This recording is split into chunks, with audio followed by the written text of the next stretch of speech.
wuñu ko xam naa du ñàkk baata ñuy jeexal waxtaan bi dinañ leen mën a am alors waxtaan bi nag li ko waral Serigne Thiam mooy immigration. Serigne Khadimou Rassoul Thiam waaw damay def raccourci rek moo gën a gaaw. ci journalisme mi ngoog waaw. donc actualité bi mooy immigration clandestine Barça ak Barsac bi gën a takkarnaase fan yi xale yi di ñàkk seen bakkan rek ci géej gi lan moo waral situation boobu. mën nañu wax ni sax ni jóge fi woon carrément mais ni mu dellu si waatee jamono ji lan moo tax mu garaawee nii. li tax muy am di répété wu mooy il faut que ñi diriger Afrique ñu déglu ñi nga xamante ni ay pays développé la comme Donald Trump. Donald Trump bi mu faloo 48 heures après la dem en Afrique du Sud sa première sortie c'est une sortie africaine ba mu demee ba au Cap li mu wax mooy. ñiy diriger Afrique dañu mel ni ay bukki yuy naan deretu seen peuple ñu toog quelque temps mu am ku ñuy wax maanaam Vladimir Poutine que je considère comme mon frère comme mon nom comme tout ce que je veux c'est mon référent Poutine nee na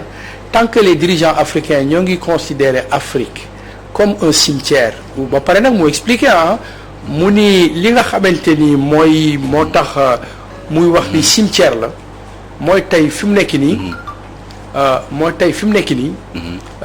dirigeant africain ku ci feebar Europe ngay dem dans les pays développés ku ci bëgg sa doom jàng yaa ngi dem maanaam yóbbu ko mu jàng France Amérique Canada ñoom bu ñu feebaree ba faatu rek leen indi Afrique kon un cimetière la moo tax ñu koy développer di ci def dara te dafa mel ni que tey ñi nga xamante ni maanaam dañ leen di jël ci Afrique nguuru képp moo nguuru bëgg na ñu jiite daal bëgguñu seen réew. non bëgguñu seen réew patriotisme moo leen manqué. bëgguñu seen réew parce que man mënuñu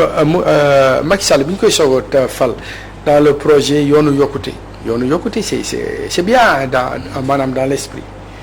Après mu toog 1 an. 500 000 emplois la diggee woon. 500 000 emplois la diggee woon. deuxième mandat bi mu diggee 1 million. waaye loolu lépp maanaam c'est de la foutaise parce que tegaguñu affaire bi ci yoon man c'est l'intellectuel qui parle man je ne suis pas contre la personne de Macky Sall ndax bind naa ay travaux jox ko le dernier rapport sur le pétrole bi muy wane au dialogue national man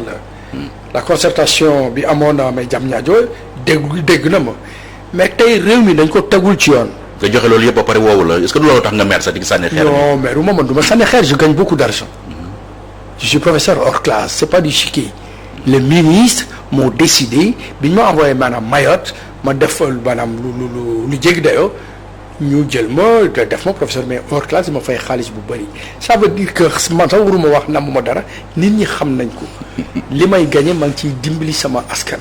mais li am solo. mooy tey fi mu nekk nii sur les vecteurs accélérateurs mais de croissance yu war a jur dara gars yi liggéeyuñu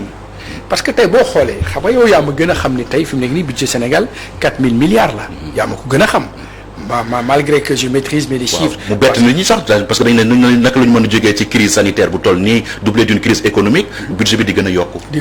ça veut dire que loolu jaaxul la. non jaaxalu moom mais dans la mesure où tey fi mu nekk nii Sénégal dafa am ay signatures yoo xamante ni c'est du concret Sénégal dafa am or Sénégal dafa am zircon Sénégal dafa am les hydrocarbures bi du Sénégal ñu am loo xamante ne mën nañ ko hypothéquer bu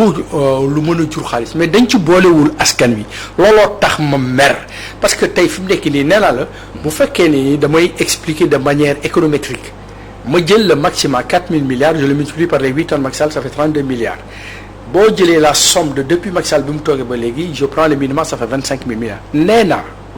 tey Macky Sall bu bëggoon maanaam économie bi mu bañ a raisonner comme ni tubaab yi di raisonner ni parce que dans l'économie maanaam koom-koom européens yi ni ñu jàppee maanaam koom-koom bi ñi investir ñi ante ne maanaam seen xaalis ñooñu ñoo war a jël thésauriser maanaam bénéfice yi au détriment du peuple xam nga ne tey fi nii les salaires du Sénégal sont catastrophiques fay ñu nit ñi fay bu baax de telle sorte que le 20 bu jotee rek pour maanaam pour certains dañuy am détresse boo xamante ne da nga leen di yërëm te nee naa pour le président mais Macky Sall moom bu fekkee ne am na volonté liggéey ba pare ñi ko ñëwaate ni ñoo ko wër wóoluwu leen parce que maa ngi koy répéter partout benn nit kese mooy liggéeyal Macky Sall c'est sa femme Marième Faye Sall parce que man nekkuma nit ko ne damay wax maanaam dans le vide les dossiers sont là de l'OFNAC gis nañu ñeente ne maanaam épinglé soit Macky Sall amul fit amul fit te réew boo koy diriger da ngay am fit di ñi nga xamante ni maanaam dañuy sax-saxe maanaam alalu réew mi nga damm seen loxo dugal leen ci kaso bi il faut nga am fit parce que 16 millions de Sénégalais ñoo ko wóolu malgré que kii maanaam ci beneen bi 58 mais maanaam virgule 26 Macky Sall c'est le président mais de tous les Sénégalais waratul namm dara parce que bu calculer liñ koy jox tey bu fi jóge woon loolu rek war na tax mu jël le restant de sa mandature jox ko askan wi. boo xoolee les problèmes fonciers yi am Sénégal et cetera ñuy wax nag parce que tey boo xoolee Macky Sall waroon na déglu les insulteurs de la République Assane Diouf commencé saaga loolu rafetlu ma ko Cissé Lo continuer di saaga di dénoncer di wax ni sax xam na ñeente ni maanaam drogue la ñuy jaay institut loolu lépp mu nekk un allié de Macky Sall. Guy Marius Sagna di wax Sonko di wax et le dernier qui mujjee wax muy Barthélémy Diaz qui traite même les proches mais de Macky Sall d'idiots heureux mais de la République day fu mu nekk nii mënoo diriger un pays dans l'esprit nga ñi nga àndal rek maanaam ngay déglu ñoom ngay protéger tey fi mu nekk nii déglu ma rek askan wi bu ñu ma dégloo nañ xam ni lii bu ko Macky Sall defee réew mi day dem nee naa la depuis 8 ans cotisé nañu Macky Sall entre 25 000 milliards et 320 000 milliards si tu prends boo jëlee 1% de 25 000 milliards ça fait 250 milliards boo ko daggatee nga wax loo ci Sénégal yi nañ ko déglu mu nekk 250 000 millions 250 000 millions mooy mun nga jël 250 000 jigéen ku ci nekk nga jox ko 1 million xam nga ni sa soxna boo ku ko jox 1 million mu liggéey alal liggéey xaalis ak sénégalais bi jaay yi jën bi xam nga institution. mais loolu est-ce que du assistanat li tubaab di wax assistanat. non du assistanat parce que am réew. ana leen di jàngaleen lu ñuy nappee nga ñëw leen may jën chaque fois. non mayu ma leen ko de dama leen koy lebal sur 5 ans mais bu ma leen ko lebalee bi sur 5 ans ñoom danañ liggéey danañ ci génn assistanat boobu kii yeewu 4 heures du matin de marché au poisson ndijaayam jox ko 30 000 wala jëkkëram jox ko 50 000 amee institut boo ko joxee 250 man ñooñu laay wax nga organiser ko génne l'économie informelle dans une économie mais semi informelle loolu lépp dañ koy organiser ki jàngul ki xamul ñun ñi jàng xam nag il faut ñu organiser réew mi ba Sénégalais yi gis seen réew gis seen bopp maanaam ci koom-koom yi léegi attends ma ñëw parce que maanaam nee naa la 1% de 25 000 milliards ça fait 250 000 millions bu ma ko daggee en activité bu ma ko daggee pàccoo ko 250 000 dinaa jox 1 million de jigéen maanaam loo xamante ni dinañ mën a dem jigéen bi nga xamante ni maanaam day jaay ci koñ bi nekk bàjjenu gox ñu organiser ainsi de suite et cetera et cetera. waaw mais sauf que immigration clandestine bi du jigéen ñi xale yu góor yi. non dama lay wax parce que tey fi mu nekk nii. lan moo tax nit ñi di dem maanaam dañoo xiif kii xiif àndatul ak sagoom tant que ñi jiitu duñu xalaat seen première guddi bàmmeel duñ def lu baax. da ngay xalaat sa premier guddi bàmmeel xam ni li ngay sax-saxee di ko sàcc yépp fi ñu koy bàyyi ci àdduna bi mais est-ce que yaa ngi imaginer Pierre borom kër bu am ñaari soxna am juróom-ñetti doomam yeewu sooba ngoon amul 1000 francs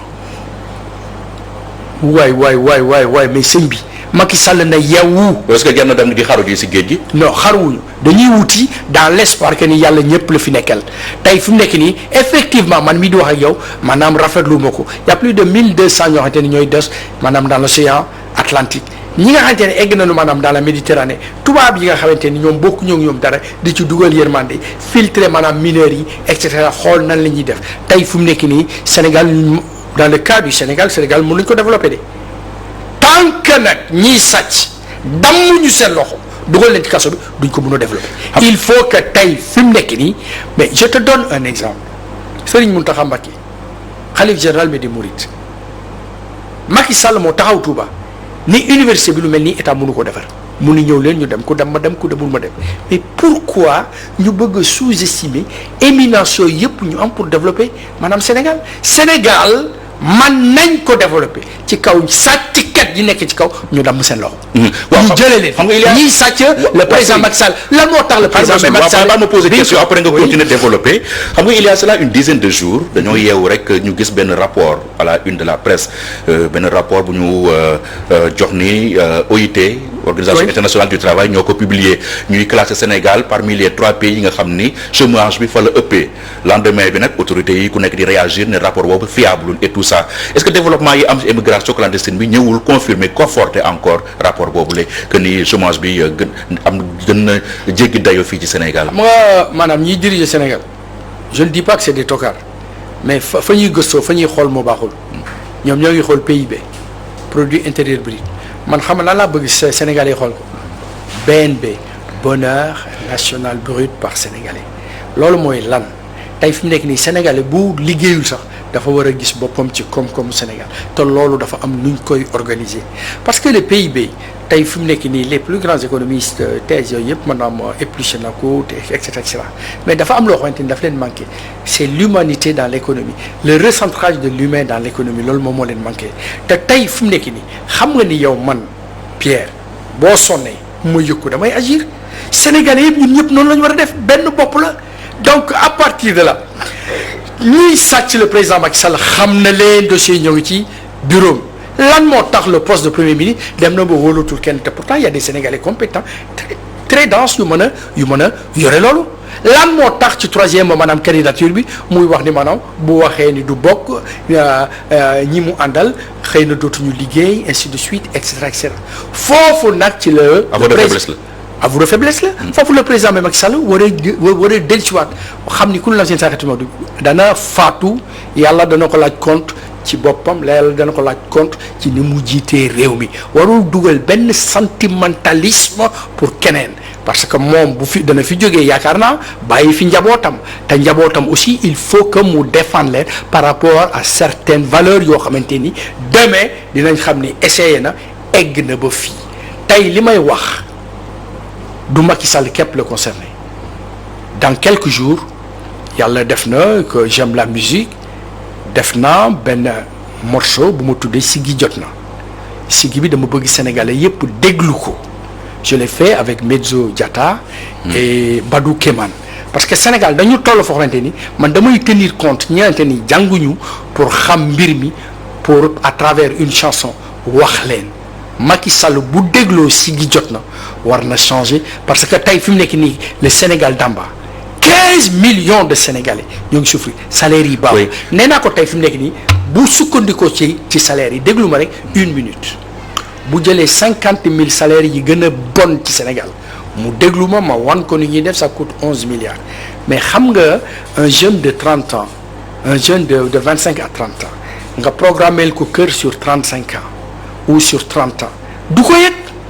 mais yow xam nga ni tey fi mu nekk nii pour tabax kër il faut au moins 7 corps de métier xanaa di nga def maçon menuiserie carrelage plomberie électricité ainsi de suite il y en a 7 corps 7 fois 4 28 boo ko multiplié par 50 000 ça fait 1 400 000 emplois potentiels noonu la ñuy liggéey am réew pas jiro bi jaruñu dara. waaw maintenant ci taux de chômage boobu ci laa bëgg insister waat yow ci chiffres yi ban chiffre moo gën a crédible est-ce que bu ANSD la bu naan Sénégal taux de chômage bi 16% la wala rapport boobu ñuy attribué OIT te mu naan su taux de chômage bi ngi ci 48%. xam nga dans le premier cas c'est dans la population mais active. Mais quand on prend la globalité de la population mais sénégalaise yow fu mu nekk nii tu n'as même pas besoin de faire des statistiques xam nga ni dans les 15 millions les 12 millions c'est des analphabètes donc la tendance à 48% est plus plausible plus vrai que ce qu'ils ont calculé par rapport à des agrégats économiques liés sur le PIB liés sur la population active et puis en plus ils n'ont même pas tenu compte xam nga tey fi mu nekk nii ñoom teniruñu compte sax sur la propension démographique xam nga Sénégal il y a 5 ans on était à 270 000 naissances par an en ce moment on est à plus de 350 000 naissances par an donc Macky Sall il faut mu yeewu il faut nelaw bi jeex gaynde gi nelaw dafa war a yeewu xam ni askan bi sonn na les gens sont fatigués je ne le dis pas parce que je suis contre Macky Sall je ne le dis pas parce que j'ai envie de faire un buzz Sénégalais yi dañu sonn Covid bi ñëw dajji leen tu ne peux pas munoo wax ni avant le Covid Sénégalais yi sonn nañu defoo dara après le Covid tu lances un programme mais de relance de combien de milliards de combien de milliards c'est pour cela que 15 000 milliards. 15 000 milliards. Oui. Et 15 000 milliards de bord. Est-ce est-ce que xool nga le niveau d'endettement bi nga xamante ni moom le Sénégal am sur l'endettement extérieur, l'endettement intérieur, sur l'endettement public. xam nga fu nekk nii nan lañ mën a def pour génne Sénégal ci guute gi. Il faut que Macky Sall utilise les entrepreneurs sénégalais, les entreprises sénégalaises. Il faut du réalisme économique pour les Sénégalais, par les Sénégalais. buñ ko deful duñ dem. mais entreprises sénégalaises yooyu ñoom argument yi ñuy joxe état bi li muy joxe mooy technologie nécessaire ngir def yenn travaux ñoom amuñu ko. du dëgg tout ñiy jógee Europe di ñëw di liggéey yëpp il faut la sous-traitance aux entrepreneurs sénégalais, aux entreprises mais sénégalaises. Donc bu fekkee ni les experts de Macky ñooy wax loolu c'est que ces gens-là ils sont victimes du Covid-19 mental. li ñuy wax du dëgg. tant que tey kuy jiite réew mi utiliser wu les entrepreneurs, les entreprises sénégalaises duñ ci génn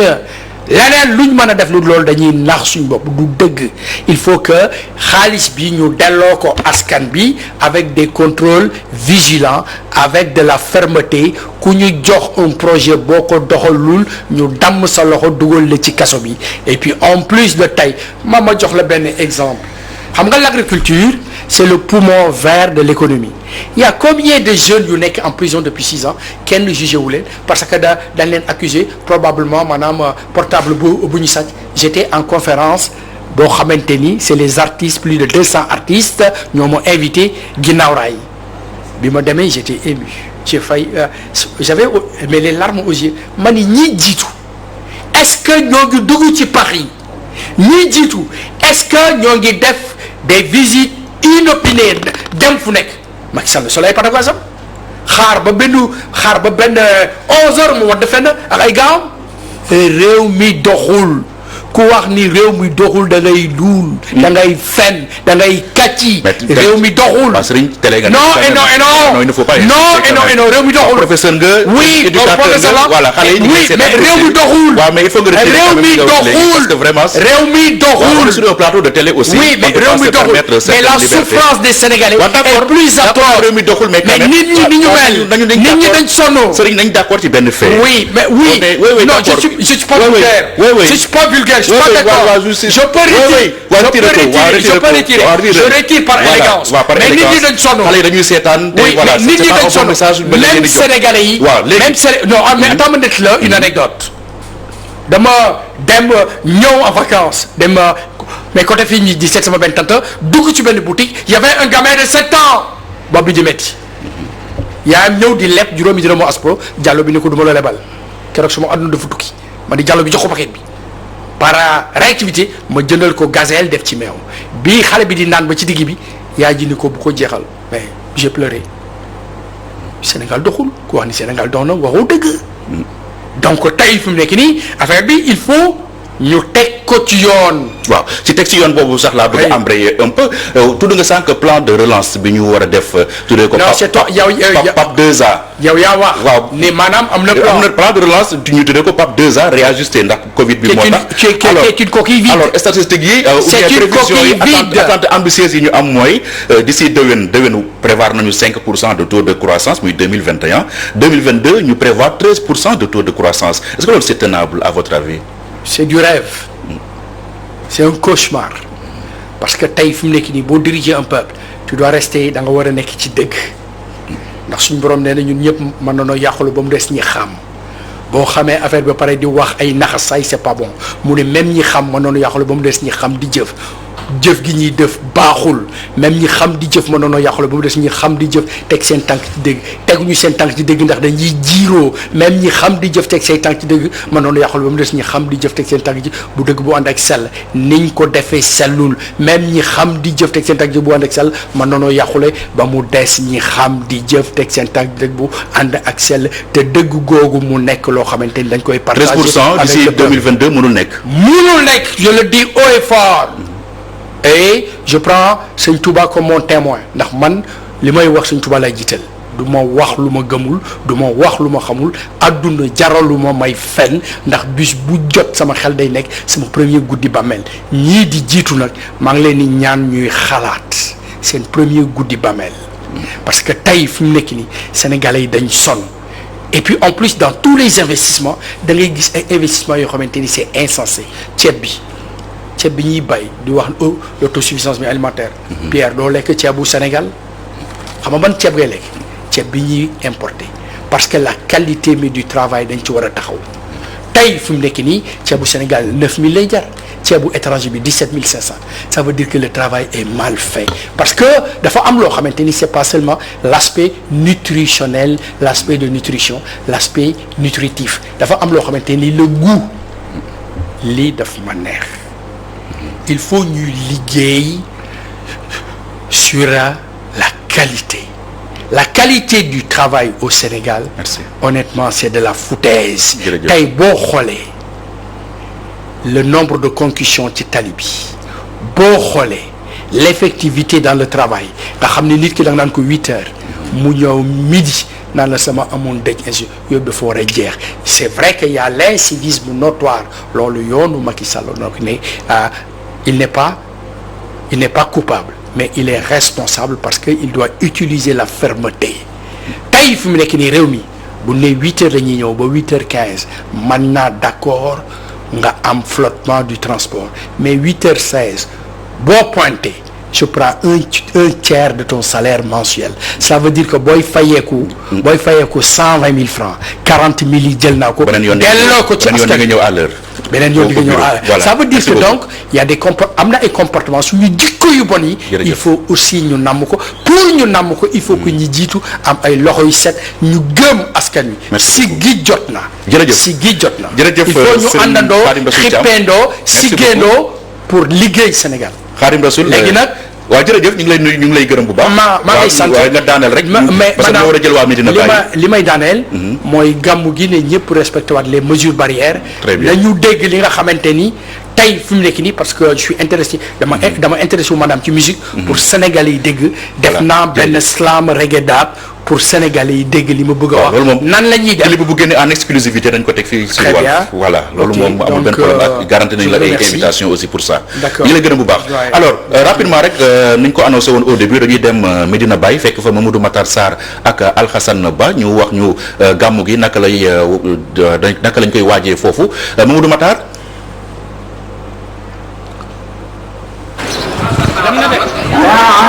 allo Pierre. waaw Matar ñu ngi lay dégg bu baax.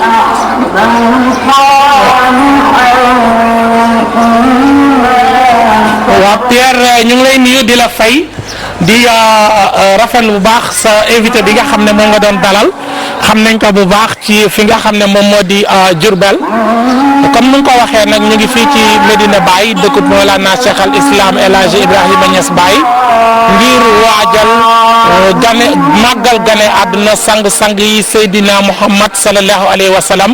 dëkk bi nga xamante ne Mawlana Cheikh al Islam moo ko taxawal ñaari fan nag moo ci des ñu amal gàmmu gi nag ren ñu ngi koy amal ci teewaayu xalifa bu bees bi di Cheikh Mahi Ibrahima Niass mu di gàmmoom gu njëkk en tant que xalifa El Hadji Ibrahima Niass Baye ndax moo wuutu magam ja Serigne Cheikh Tidiane Ibrahima Niass di góor yàlla boo xam ne am na lu bari lu mu def ci yoonu l'islam def ko ci tarixa Tidianiya def ko ci faydatu Tidianiya def ko ci dëkkut baayam bii di Mawlana Cheikh al Islam Ibrahima Niass Baye di Serigne Cheikh Tidiane Ibrahima Niass mi làqu ñu koy ñaanal yàlla yokk leeram am lu bari lu mu def dundam gépp li ko taxoon a jóg mooy boole jullit ñi di ñaax taalibe yi ñu dellu ci yàlla tey jii kii ko fi wuutu di Cheikh Mahi Ibrahima Niass bi mu ñëwee moom itam daf ne jullit ñi nañu doon bennoo comme ni ko xalif généraux yëpp di wootee ba noppi ñaax taalibe yi ngir ñu dellu suñu boroom tey jii nag moo war a teewe gàmm gi nga xam ne ñu ngi ko war a amalee ci tant bii nekk ci suñu ginnaaw ci teewaayu taalibe yi yoo xam ne dañoo jóge koo fu ne ci biir ak ci bitim réew ngir fekkee si màggalu gane àdduna sang-sang yi di Seydina Muhammad sallallahu alayhi wa sallam ren nag dañ koy amal ci jamono yoo xam ne dafa am contexte crise sanitaire mu mel ni am na ay matuwaay yoo xam ne ñii di comité d'organisation bi jël nañ ko mu mel ni Assane Ba fekkee na mbir yi moom mi di correspondant fii ci région bi am na lu bari lim ci ànd ak comité d'organisation bi Alhassane. jërëjëf Mouhamadou Makhtar Sarr jërëjëf Pierre Edouard Faye ak invité bi nekk ci plateau bi Makhtar comme ni nga ko waxee tey ren ji nag mooy nekk gàmm gu njëkk gi nga xamante ni xalif bu bees bi danañ ko amal fii ci tant bi nga xamante jamonoy sëñ Mamour Ibrahima Niass lañ ko fi amaloon ñu koy amal ci jamonoy mbas xalif bi nag ki ko xam di nga ko xam ci woote li nga xamante ni moo di yar ci woote li nga xamante ni moo di teggin ci woote li nga xamante ni moo di ëdëb tax muy woo taalibe yi di sàkku ci ñëpp ñu daal di ñëw jël seen i matuwaay respecté mesure barrière yi nga xamante ni ñi ŋànk réew mi yore wàll wér-gu-yaram digle nañ ko looloo tax à chaque fois ci seen i communication yi amal point de presse wala communication de presse yi ñuy amal lépp porte-parole bi di Cheikh Mahi Aline Cissé ñëwaat na si nee na xalif bi nee na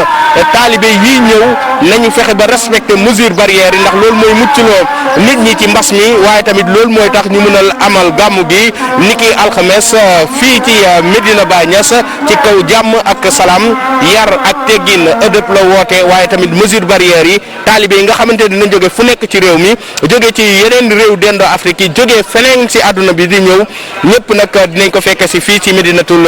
Cheikh al Islam El Hadji Ibrahima Niass Baye Mouhamadou Makhtar Sarr. jërëjëf Pierre balaa ñu lay delloo antenne bi ñu fàttali nee na Saalum ku ko wax de këru diine moo tax dinañ leen demal fépp foo xamante ne dinañ fa tant ngir màggal fi gan ak àdduna sang-sang yi Seydina Muhammad sallallahu alayhi wa sallam fajar dina nekk au cœur de l'événement lew na Niassène lew na fi nga xam ne moom moo di Fass Kawoon Touba Ndorong ak pays Mawlana Cheikh al Islam El Hadji Ibrahima Niass Baye bi du ñu bàyyi lenn fépp foo xamante ne tant am nañ fa dinañ fa dem la fa ruusee ñu indil leen ko ak ay waxtaan ay reportage ay édition yoo xamante ne dinañ ko amal fii ci dëkk bi ak ay plateau loolu daal Pierre moo nekk li nga xam ne pour l'instant moom lañ leen jëlee leen fooy ci Medina Baye nga xam ne tàmbali naa fees bu dulee amuloo beneen laaj ñu delloo la antenne bi bàyyi la ak sa invité Pierre Edouard Faye. jërëjëf Mamadou Matar Sarr ak Alhassane Ba donc ñu doon defal le point rek ci waajtaayu gàmm gi foofu ca Medina Baye mbokk yi fii la ñu yem ak yéen ci invité mi-journée bi di leen jox rendez-vous suba ak jàmm jërë ngeen jëf.